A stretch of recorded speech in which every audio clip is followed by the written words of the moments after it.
বিমল আপোনাৰ ওচৰলৈ গৈছোঁ আৰু আজি যিহেতু ডিব্ৰুগড় থানাত হাজিৰ কৰা হৈছে ইতিমধ্যে লৈ যোৱা হৈছে সুমি বৰা আৰু তাৰ্কিক বৰাক আৰু কালি যিটো ভিডিঅ' বাৰ্তা প্ৰেৰণ কৰিছিল সুমি বৰাই সেই ভিডিঅ' বাৰ্তাটোত কেইবাটাও কথা উল্লেখ কৰিছিল এক প্ৰকাৰ অভিযোগ উত্থাপন কৰিছিল সংবাদ মাধ্যমৰ বিৰুদ্ধে তেওঁ এইকেইদিন ক'ত আছিল সেই কথা উল্লেখ কৰিছে কিন্তু আজি আচলতে তেওঁ যেটো কৈছিল যে তাৰ্কিক বৰাৰ বাসগৃহত থকাৰ কথা উল্লেখ কৰিছিল কিন্তু সেয়া সম্পূৰ্ণৰূপে মিছা বুলি প্ৰকাশ কৰিছে তাৰ্কিক বৰাৰ পৰিয়ালৰ লোকে বিমল হয় চাওক এজন অভিযুক্তই যিখিনি কথা ক'ব সকলো কথাই সত্য সাধাৰণতে নহয় কাৰণ নিজক বচাবলৈ বিভিন্ন ধৰণৰ ফাঁকিৰ আশ্ৰয় লয় সেইটো এজন অভিযুক্তৰ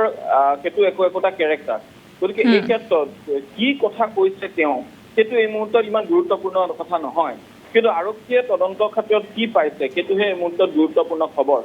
আমি কালি এই কথাটো ৰাজহুৱা কৰিছিলোঁ যে এখন অন্য ৰাজ্যৰ পৰা আহি তেওঁলোকে যোৰহাটত প্ৰৱেশ কৰিছে আৰু যোৰহাটত প্ৰৱেশ কৰি তেওঁলোকে যোৰহাটৰ পৰা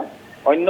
তেওঁলোকে ডিব্ৰুগড়লৈ আৰক্ষীৰ ওচৰত আত্মসমৰ্পণ কৰিবলৈ যোৱাৰ পৰিকল্পনা কৰিছিল সেই কথাটো আমি কালিয়ে কৈছোঁ আৰু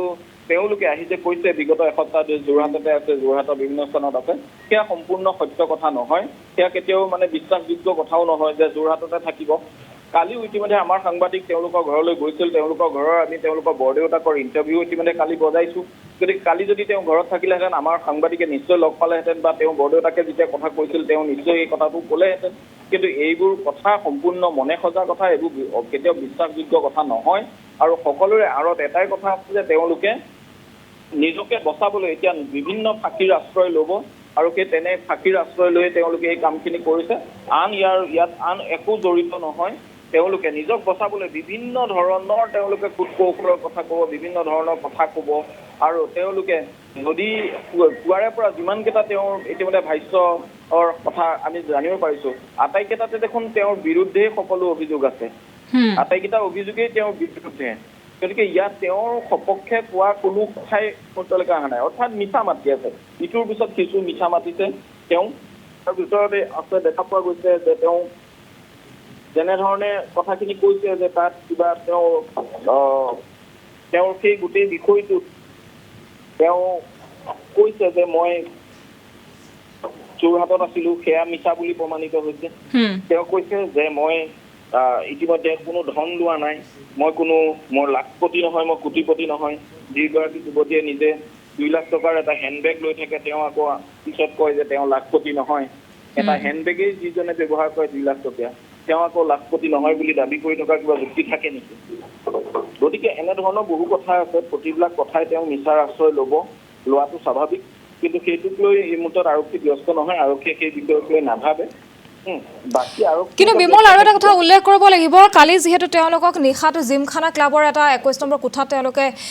কটাইছিল বুলি জানিব পৰা গৈছে আৰু শেহতীয়া দিনসমূহত আচলতে যিদৰে তেওঁলোকে আত্মগোপন কৰি আছিলে এটা শক্তিশালী চক্ৰ থাকিব লাগিব যিটো চক্ৰই আচলতে বা বহু লোক থাকিব লাগিব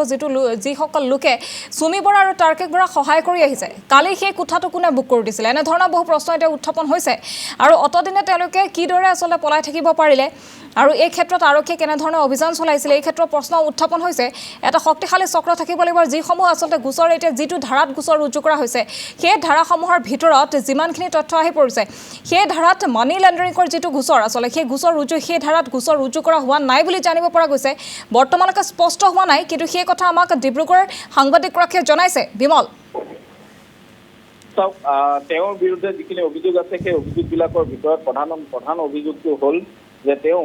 যিখিনি ধন তাত বিনিয়োগ কৰিছিল সেই লোকসকলক ধন বিনিয়োগ কৰিবলৈ তেওঁ এক প্ৰকাৰ তেওঁ বাধ্য কৰিছিল বা এক প্ৰকাৰ তেওঁ হেঁচা প্ৰয়োগ কৰিছিল বা প্ৰলোভিত কৰিছিল এই তিনিওটাৰ ভিতৰত যিটোৱে সত্য বুলি যদি আমি লওঁ তেতিয়াহ'লে দেখা পোৱা যাব যে তেওঁ এই গোটেই বিষয়টো সুমি বৰা ক'ৰবাত নহয় ক'ৰবাত বিষয়টোৰ লগত জড়িত কিন্তু তাৰ সমান্তৰালকৈ আপুনি যিটো প্ৰশ্নৰ উত্তৰ সুধিছে যে সুমি বৰাৰ কোন শক্তিশালী চক্ৰই সুমি বৰাক সহায় কৰিছে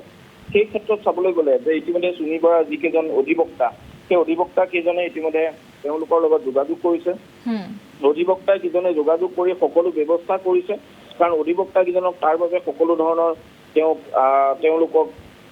ধন দিয়া হ'ব আৰু ধন দিবৰ বাবে তেওঁলোকে সেইখিনি কৰি দিছে কিন্তু সেই কথাটো গুৰুত্বপূৰ্ণ কথা নহয় যে কোনে ৰুমটো বুক কৰি দিলে ৰুমটো বুক কৰি দিব পৰা যিকোনো এজন লোকে ৰুমটো বুক কৰি দিব পাৰিব গতিকে ৰুমটো বুক কৰি দিয়াটোতকৈ মূল প্ৰসংগ হ'ল যে তেওঁলোকে যিখিনি এভিডেন্স তেওঁলোকৰ বিৰুদ্ধে আছে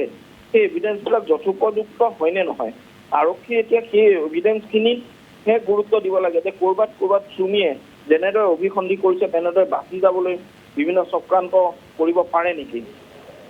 ক'ৰবাত তেওঁ নিজকে বচাই লৈ যাবৰ বাবে কোনোবাই সহায় কৰিবলৈও যদি বিচাৰে বা যদি শক্তিশালী অধিবক্তা আহে তেতিয়াহ'লে তেওঁক আচলতে তাৰ পৰা তেওঁক বচাই নিব পাৰিব নেকি। এনেধৰণৰ বিষয়সমূহে এতিয়া গুৰুত্বপূৰ্ণ বিষয়। গতিকে এই বিষয়সমূহৰ ক্ষেত্ৰত কেনেধৰণে পৰৱৰ্তী পৰ্যায়ত আৰক্ষীয়ে বিষয়টো হেণ্ডেল কৰে, আৰক্ষীয়ে কেনেদৰে গোটেই বিষয়টো চাব, সেই কথাখিনি এই মুহূৰ্তত গুৰুত্বপূৰ্ণ বিষয়। গতিকে আমি আশা কৰিছোঁ যে আৰক্ষীয়ে বাচি যাবলৈ নিশ্চয় নিদিব বা তেনেধৰণে আৰক্ষীয়ে কেতিয়াও তেওঁক এই গোটেই বিষয়টো পৰিত্ৰাণ পাবলৈ ইমান সহজো নহ'ব, সেই কথা আমি অনুমান কৰিছোঁ। কিন্তু দেখা যাওক পৰৱৰ্তী সময়ত আৰক্ষীয়ে গোটেই বিষয়টো কেনেদৰে আগবঢ়াই লৈ যায়। নিশ্চয়কৈ সেইটো আচলতে সকলোৱে কামনা কৰিছে, কাৰণ একাংশ বহুত সাধাৰণ লোক আছিলে যিসকলে কষ্ট উপাৰ্জিত ধনো বিনিয়োগ কৰিছিলে আৰু যি চুমি বৰাৰ লগতে তাৰ্কিক বৰাই কেইবাটাও দিনো ধৰি যেতিয়া আত্মগোপন কৰি আছিলে, তেওঁলোকক টকা পইচাৰ পৰা সহায় কৰা যিসকল লোক আছিল সেইসকল লোকো যথেষ্ট গুৰুত্বপূৰ্ণ। বা যদি সেই কথা তেওঁলোকে গম পাইছিল যে তেওঁলোকে ক'ত আত্মগোপন কৰি আছিলে বা নিশাটোৰ ভিতৰত তেওঁলোকে ক'ত থকাৰ পৰিকল্পনা কৰিছিল, সেই কথা কোনোবাই গম পোৱাৰ পাছত আৰক্ষীক কিয় খবৰ দিয়া নাছিল, এনেধৰণৰ বহু আচলতে প্ৰশ্ন এতিয়া উত্থাপন হৈছে। সেই লোকসকলে আচলতে আওপকীয়াকৈ জড়িত হৈ আছে নেকি, এনেধৰণৰ প্ৰশ্ন উত্থাপন হৈছে। কাৰণ চুমি বৰা আৰু তাৰ্কিক বৰাৰ বিৰুদ্ধে এখনো এতিয়ালৈকে এজাহাৰ দাখিল কৰিবলৈ এইসকল লোক ওলাই অহা নাই। বহু নামী দামী ব্যক্তিৰ নামো থাকিব পাৰে, যিসকল নাম আচলতে শুনাৰ পিছত সকলো হতবাক হৈ পৰিব পাৰে। কিন্তু একাংশ সাধাৰণ শ্ৰেণীৰ লোকো আছে যিসকলে কষ্ট উপাৰ্জিত ধন তেওঁলোকে বিনিয়োগ কৰিছিলে আৰু সেই ধনখিনিয়ে তেওঁলোকক আচলতে সেই প্ৰবঞ্চনা কৰা হৈছিলে। বিমল, হয়, বহু লোকে ওলাই অহাৰ প্ৰয়োজন আছিল, কিন্তু কোনো লোক ওলাই নাহিলেও আৰক্ষীয়ে নিজাববীয়াকৈ ৰুজু কৰা গোচৰটোৱে যথোপযুক্ত। এটা গোচৰেই হ'লেই হ'ল, তাৰ বাবে বহু গোচৰৰ প্ৰয়োজন নাই। গতিকে আৰক্ষীয়ে সেই গোচৰৰ ক্ষেত্ৰত কেনেদৰে হেণ্ডেল কৰে, সেই গোচৰৰ ক্ষেত্ৰত আৰক্ষীয়ে পৰৱৰ্তী পৰ্যায়ত আৰু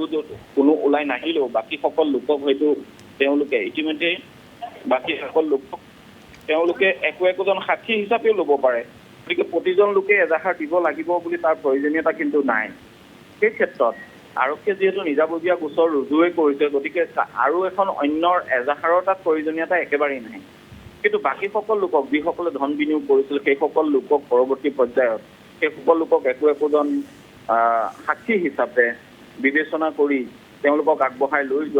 লৈ যাব আৰু তেনেধৰণেই গোটেই ব্যৱস্থাটো কৰাৰ এটা পৰিকল্পনা কৰিছে। গতিকে যিসকলে ধন বিনিয়োগ কৰিছে তেওঁলোকৰ সন্দৰ্ভত আৰক্ষীয়ে ইতিমধ্যে বহু লোকক সোধপোছ কৰিছে।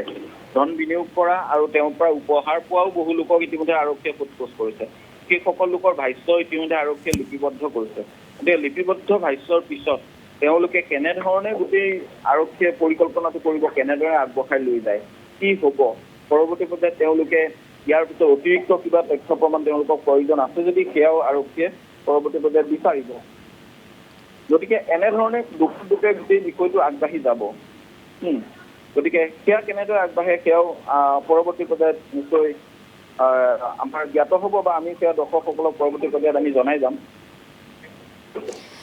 নিশ্চয়কৈ বিমল, এই মুহূৰ্তত আপোনাক ধন্যবাদ জনাইছোঁ।